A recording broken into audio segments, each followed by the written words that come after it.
رسول اللہ صلی اللہ تعالیٰ علیہ وآلہ وسلم کی محبت آئین ایمان ہے۔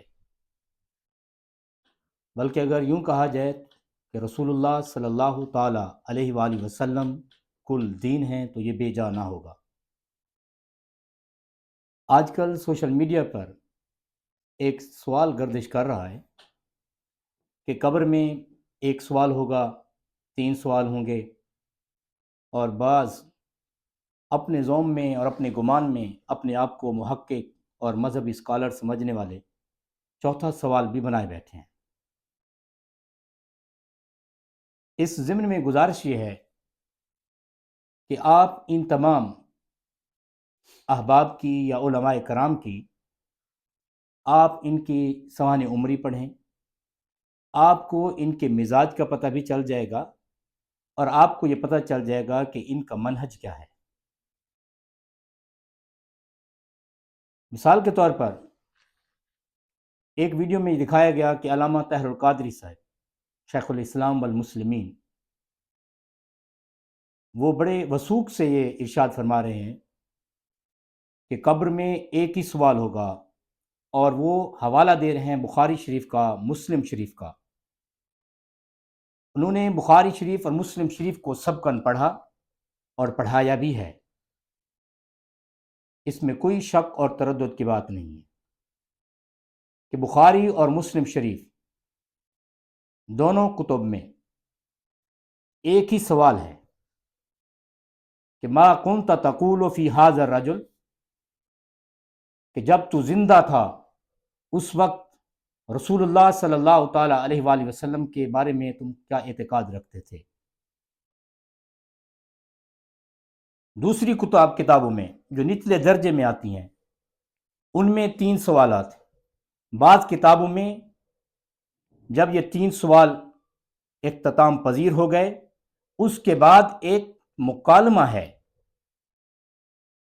اس شخص کے درمیان اور نکیرین کے درمیان، منکر نکیر کے درمیان ایک مختصر سا مکالمہ ہے، اس کو بھی ایک سوال کی شکل دے دی گئی ہے۔ تو ہم مان لیتے ہیں کہ 4 سوال ہیں، 3 سوال ہیں۔ سوال یہ پیدا ہوتا ہے کہ آپ ان کے مزاج کو دیکھیں، ان کے منہج کو دیکھیں۔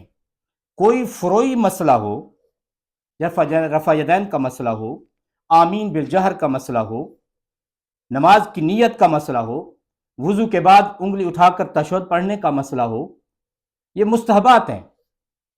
تشہد پڑھنا وضو کے بعد مستحب ہے، پڑھے گا تو ثواب ملے گا۔ اسی طرح سے نماز سے پہلے نیت کرنا، زبان سے نیت کرنا کرے گا تو ایک مستحب امر ہے۔ اگر کوئی شخص نیت کر لے گا تو اس کو ثواب ملے گا، لیکن ان کو وہ دلیل چاہیے بخاری شریف سے، مسلم شریف سے۔ سوال یہ پیدا ہوتا ہے کہ فروعی مسائل ہوں تو آپ بخاری شریف اور مسلم شریف سے نیچے بات نہیں کرتے، آپ کی گردن میں سریا آ جاتا ہے۔ اب یہ اتنا اہم موضوع ہے کہ امام بخاری رحمۃ اللہ تعالی علیہ نے باقی دیگر سوالات کو چھوڑ کر صرف اس ایک سوال پر ہی کیوں اکتفا کیا؟ غور اور تردد اور اس پر کرنا تھا، اس پر آپ نے تدبر کرنا تھا، مگر آپ نچلے درجے کی کتابوں میں کیوں آئے؟ اس سے آپ کا منہج پتہ چلتا ہے، آپ کے مزاج کا پتہ چلتا ہے کہ محبت رسول کی جو بات ہے وہ آپ کو ہضم نہیں ہو رہی، ڈائجسٹ نہیں ہو رہی، برداشت نہیں ہو رہی، کہ آخر امام بخاری رحمۃ اللہ تعالی علیہ نے ان 2 سوالات کو، یا امام مسلم رحمۃ اللہ تعالی علیہ نے دیگر سوالات کو کیوں چھوڑ دیا۔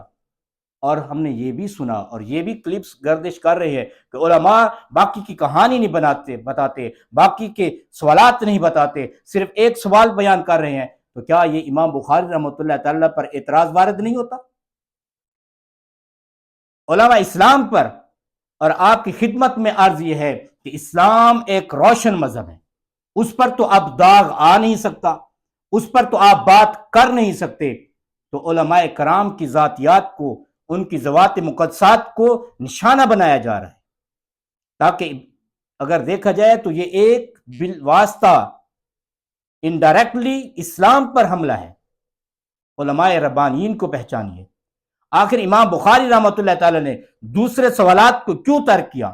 اس پر ہم نے تدبر کرنا تھا، نہ کہ باقی سوالات کو نیچے آ گئے تو آپ اس اس سوال کا جواب تو دیں نا کہ آپ فروعی مسئلے میں بخاری شریف مسلم شریف سے نیچے نہیں آتے تو آپ کو کیا ضرورت پڑی تھی کہ آپ دوسرے سوالات کی بات کرتے؟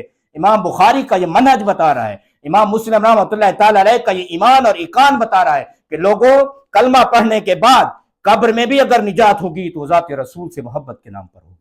ذات رسول ہی مرکز ہے، یہی علماء ربانیین کا حکم ہے، یہی علماء ربانیین جو دن رات صبح شام حضور کے وضحا کے چہرے کی بات کر رہے ہیں، حضور کی زلفوں کی بات کر رہے ہیں، حضور کے چہرے مقدس کی بات کر رہے ہیں، آپ کے لبوں کی بات کر رہے ہیں، آپ پر درود و سلام پر پڑھنے کی بات کر رہے ہیں۔ حضور علیہ الصلوۃ والسلام نے ارشاد فرمایا جو شخص مجھ پر زیادہ درود و سلام پڑھتا ہے، جو مجھے زیادہ یاد رکھتا ہے، میں اس کے ساتھ ہمیشہ رہوں گا، وہ میرے زیادہ قریب ہوگا۔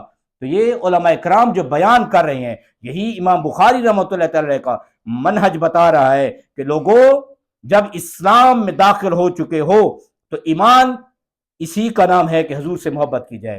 در اسلام میں داخل ہو جانے کے بعد ادھر ادھر دیکھنے کی ضرورت نہیں ہے، ساری زندگی عشق رسول میں گزار دو، محبت رسول میں گزار دو، کیونکہ قبر میں یہی ایک سوال تمہیں آ گیا، باقی سب چیزیں آپ کے ذہن میں خود بخود متشر ہو جائے گی۔